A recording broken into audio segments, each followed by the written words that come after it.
Continuing the weekend on, it's Chair Shot Reality. The whole group is together. It's like the SmackDown Live announced team, only way better. The Bar, Renell, Juice, and yes, he's back again. Josh, look at me in studio again I'm all excited. weekend long. I'm Renell excited. was the only one that was excited, Justin, mind you, and I'm glad that you're back here in this segment for us. This is the guy that I was looking forward to speaking with. Spoiler alert, Renell, the magician, is going to make Eisenberg disappear sooner than later. I hope so. I hope so too. All right, guys, let's go into the topic here, talking about Finn Balor versus Bray Wyatt. That's the feud that we're going to get now with these guys. Is this the right feud for each of them? For right now, I think so. I think it'll be a good program for those guys to probably go into SummerSlam maybe as a final match. That long? Yeah, why not? They got a bunch of stuff going on. I don't see why it wouldn't be, and I think it's going to be crazy with Finn Balor being the Demon and Bray Wyatt with all his stuff. You think they're going to have a match at his Missouri house? Maybe. You bring that up though, but he's, you know, it looks like Finn's only going to be the Demon on like the major SummerSlam. Well, like, but building up to SummerSlam. Does it take till SummerSlam till the Demon comes out? Yeah, maybe he has a match with him and it's just whatever, and then something gets into him and he's broken. Just like, you know, he has his own. Broken. Well, he turns into the Demon. It's the same thing. Is he broken or part of the Bullet Club? What is he? How many genres? How many cross brands is he gonna hit? He's gonna be in every faction, every character.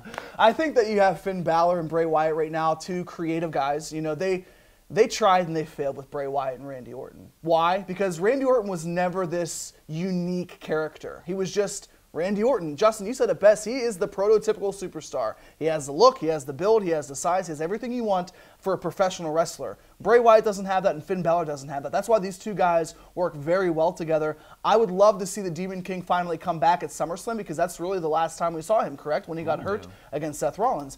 I don't think they're going to go that long because I do think both of those guys will have something else to do before SummerSlam.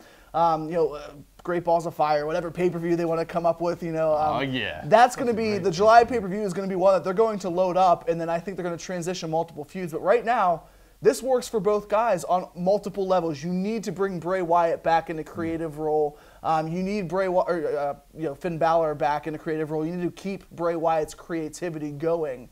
It's going to be interesting to see who wins this feud because both guys need that win. Yeah. And as we always say with Bray Wyatt, he needs those wins, This guys. guy, I love this guy. We're twins. We think alike. And We're I twins? agree with every single thing he said. That's why I need to make you disappear. I need to make him stay. Renell, I don't know if you know this. You're not the same. We're not. You're black. Well, then again, Devon Bubba Ray maybe here. I agree with what Josh said. like This is what made my ears perk up when I saw that we were going this direction with these two guys. Is because, as what he's alluding to, you know, Bray Wyatt.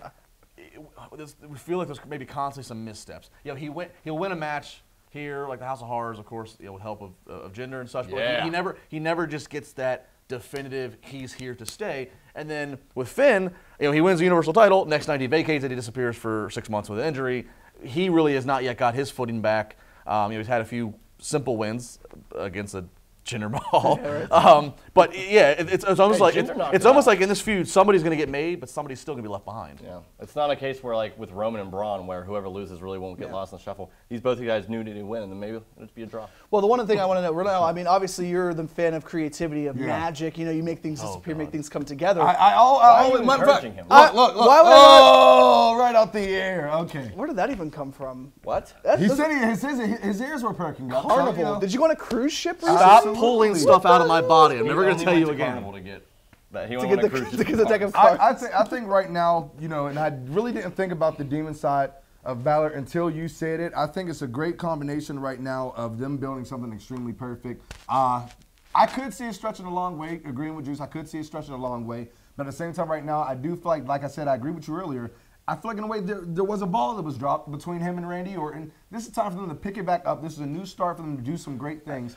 And I'm looking for something to go to long run from him. Can't we all agree that Finn Balor's return has been less than stellar? I mean, he was pushed so hard and so fast, and now he's randomly in a six-man tag team match when Enzo gets hurt. He's you know, thrown in multiple singles matches. They didn't have anything to do for him. I understand why he came back the night after WrestleMania because that's what they do with injured guys or returning or debuting superstars. But you have Finn Balor here floating around like he's kind of just I don't want to see this long term with Bray Wyatt because I want to see what the obvious is, which they started to scratch at on Raw, which is the unfinished business of the guy who injured him, the guy who's claiming he's in line for the title for Brock, And then you obviously have Finn making the case that he never lost the title. So it's like, that's what I want to see. I really don't. Do you think I think Bray Wyatt's a placeholder. Do you think that hurts though now, but because Rollins is a face and they don't want to make it face versus face right off the bat? Maybe, and that's probably what. That's probably what. But I think that's a SummerSlam. I think the poetic justice is Rollins injured him at SummerSlam last year. You do it at SummerSlam. Face first face. For no title though. Maybe that's the #1 contender for who gets to Brock next. Well, that would make the most sense. I actually don't think that match needs a stipulation or a title. I don't think it needs a #1 contendership stipulation or competing to face Brock Lesnar or to be a Universal Champion or. It doesn't need label dab, but that's what it could turn into. Whoever wins, the next night's promo is Brock, I want you. Maybe Wyatt gets the win over Finn, wherever down the line, Great Balls of Fire, what have you, and Rollins gets back in the shuffle. He loses to Joe, and maybe both those guys are like, you know what, this is SummerSlam, and they like that. Made a story from that. And that's another piece, though. Not even trying to change topics 180, but you go with Samoa Joe, a guy that is probably the original heel in WWE aside from The Miz on Raw. Such a guy full of talent. You have Finn and Seth, and we've seen Seth and Brock a little bit at Battleground whenever Brock was champion. Do you really think that Seth Rollins or Finn Balor should face Brock Lesnar? I think Samoa Joe's more a believable candidate. I think a lot of people would like to see go against Brock Lesnar, but I have a problem. I mean, we've seen Rollins before, but I do have that believability right now. Because again, I'm such on the Braun train that who? It has to be. Do you have a country strong tattoo? No. With Carolina. He forgets his last name. Go on. Yeah, Carolina. No, I don't know. I do have a problem with Finn and Rollins against Brock. But we'll get to that when it comes to it. Chair Shot Reality, we got more to come. Coming up next, Dare We Do It? Yes, we will. Juice and Josh have control of a segment. I'm looking forward to it. I am not. Send the children out the room.